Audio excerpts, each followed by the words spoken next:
Hello friends, आप सभी का स्वागत है आपके अपने यूट्यूब चैनल एसएससीएन क्लासेज में। आज मैं आपको एसएससी सीजीएल 2022 के टीयर 1 के सिर्फ मैथमेटिक्स के सॉल्यूशन कराने जा रहा हूं, जो कि क्वेश्चन नंबर 6 से क्वेश्चन नंबर 10 के सॉल्यूशन कराऊंगा। ये क्वेश्चन 1 दिसंबर 2022 को सेकंड शिफ्ट के क्वेश्चन है। मैं जूनियर अकाउंट असिस्टेंट हूँ रेलवे में और मेरा नाम रोहित कुमार मोमिया है। तो चलिए आज का सेशन शुरू करते हैं।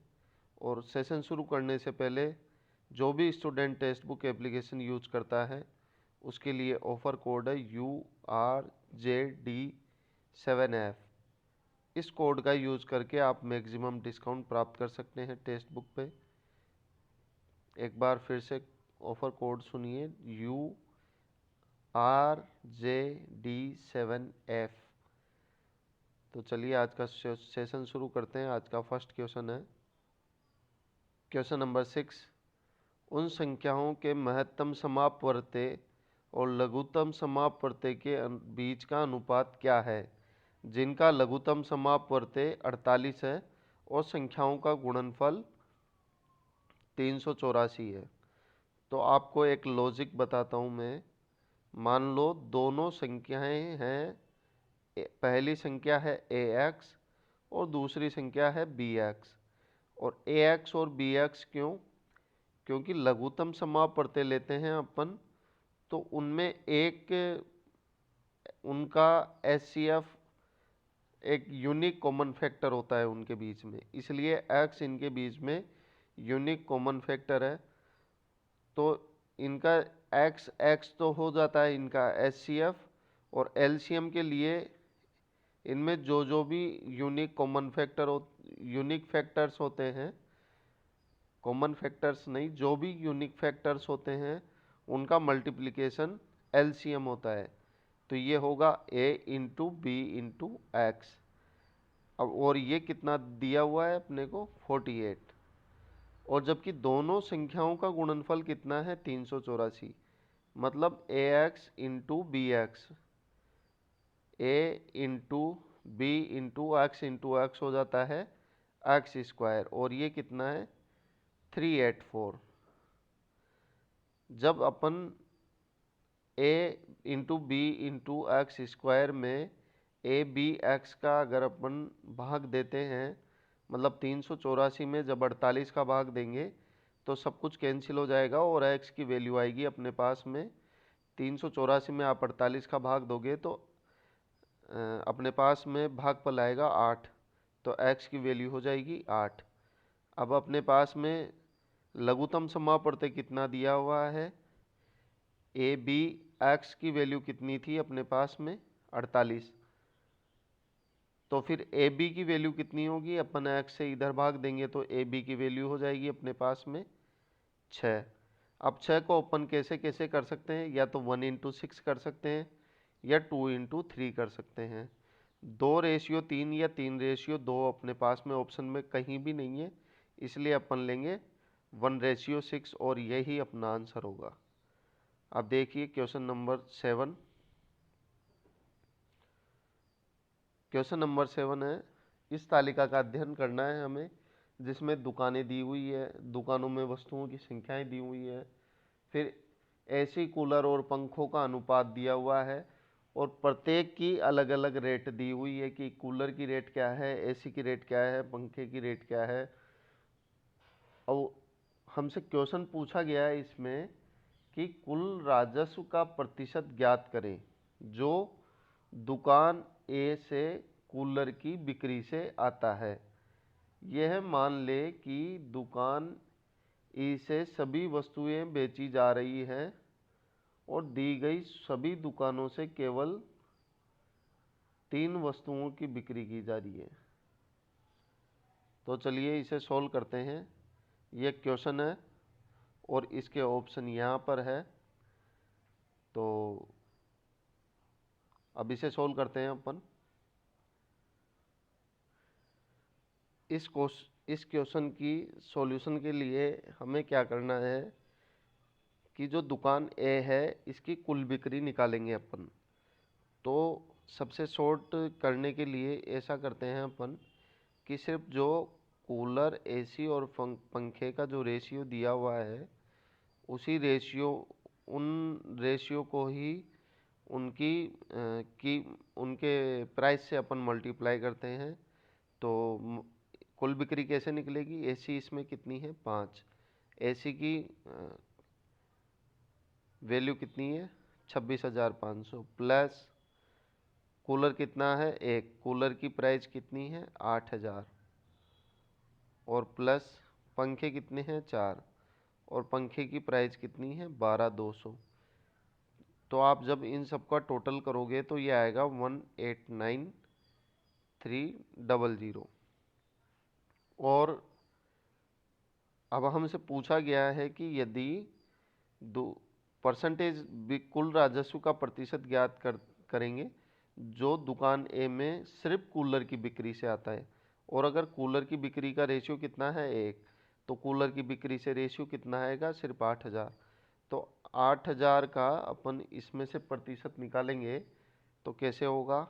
8,000 बटे 1,89,300 इंटू 100। और इसे आगे सोल्व करोगे आप तो 4.226 आंसर आएगा आपका, जो कि आपको इधर ऑप्शन में दिया हुआ है। तो ये थोड़ा कैलकुलेटिव क्वेश्चन था, जो तो आपको कैलकुलेशन करनी ही पड़ेगी। तो चलिए नेक्स्ट क्वेश्चन करके देखते हैं। क्वेश्चन नंबर 8, नीचे दी गई तालिका 6 विभिन्न राज्यों से एक सर्वेक्षण में भाग लेने वाले व्यक्तियों की संख्या को दर्शाता है। अब यहाँ पर देखो राज्य दिए हुए हैं S1, S2, S3, S4, S5, S6 और उनमें व्यक्तियों की संख्या दी हुई है। क्वेश्चन पूछा है अपने से कि राज्य S3 से सर्वेक्षण में भाग लेने वाले व्यक्तियों की संख्या का राज्य S4 से सर्वेक्षण में भाग लेने वाले व्यक्तियों की संख्या से अनुपात क्या है। तो ये बड़ा सिंपल है। S3 में अपने पास में सर्वेक्षण में भाग लेने वाले कितने हैं? 400। S4 में भाग लेने वाले कितने? 500।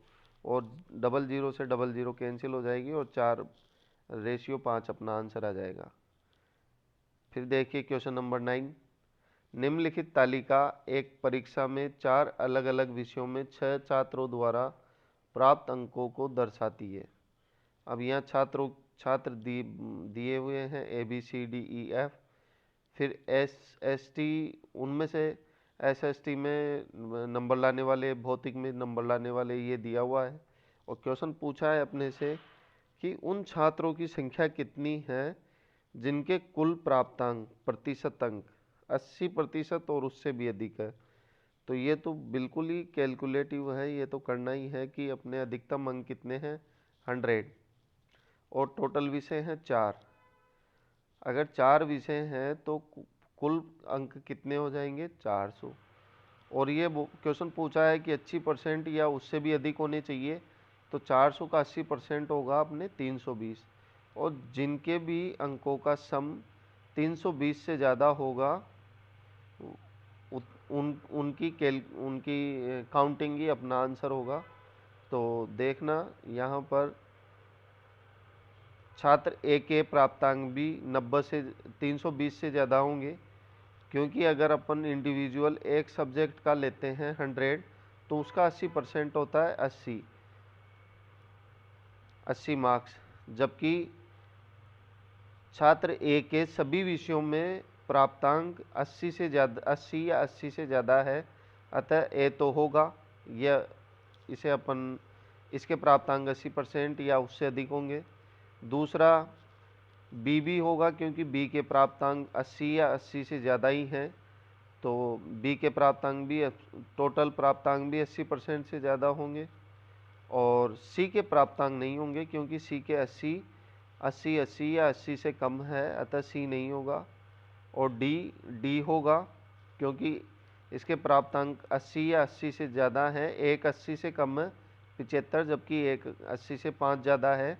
तो इन दोनों का सम भी 80 हो जाता है और इसके अंक एक में अंक 82 है, अतः डी भी होगा। फिर ई पे आ जाओ तो ई के 80 और 80 से एक ज़्यादा है, केवल 85 है, जबकि 80 से कम 2 जगह है, 75 75, अतः ये नहीं होगा। तो अपने कितने हो गए? 3। अब ये है 90 90 90 और 85, ये भी 80 और 80 से ज़्यादा है, अतः चारों छात्रों के प्राप्तांक 80 या 80% से ज़्यादा होंगे। फिर देखिए क्वेश्चन नंबर 10। क्वेश्चन नंबर 10 है sin 30 degree, sin 40 degree, sin 50 degree, sin 60 degree upon cos 30 degree, cos 40 degree, cos 50 degree और cos 60 डिग्री की वैल्यू फाइंड कीजिए। तो ये एक बड़ा आसान सा क्वेश्चन है। इसमें क्या होगा, sin 30 की जो वैल्यू होती है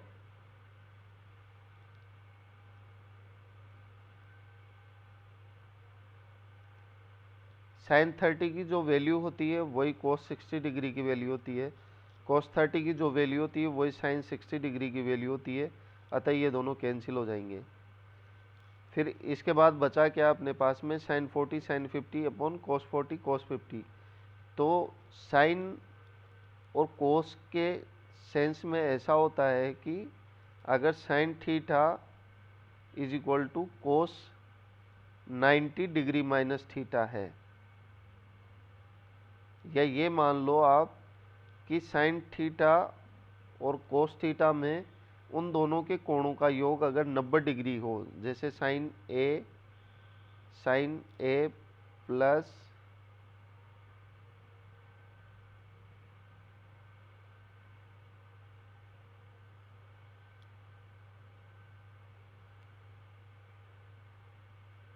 sin A plus cos B हो, और यहाँ पर A और B का सम अगर 90 डिग्री हो, जैसे यहाँ पर sin 40 और cos 50 डिग्री है, 40 और 50 90 होते हैं, तो ये दोनों इक्वल होते हैं। इक्वल है तो ये भी आपस में कैंसिल हो जाएंगे। फिर ऐसे ही cos 40 और sin 50 भी कैंसिल हो जाएंगे और 1 अपना आंसर होगा। ये बड़ा आसान सा क्वेश्चन था, जो दिखने में ऐसे लगता है कि जैसे बहुत टफ होगा, पर बहुत इजी क्वेश्चन होता है। तो आज इसी के साथ आज का सेशन यहीं समाप्त होता है। और टेक्स्ट बुक यूज करने वाले स्टूडेंट्स के लिए ऑफ़र कोड है URZD7F। इस कोड का यूज़ करके आप मैक्सिमम डिस्काउंट प्राप्त कर सकते हैं। तो चलिए फिर मिलते हैं, तब तक के लिए जय हिंद। आगे के क्वेश्चन 11 से 15 के सॉल्यूशन में आप लोगों के लिए जल्द लाकर उसका वीडियो जल्द ला रहा हूँ, तो वीडियो के साथ बने रहिए, चैनल के साथ बने रहिए, वीडियो को लाइक और शेयर कीजिए, चैनल को सब्सक्राइब कीजिए। जय हिंद।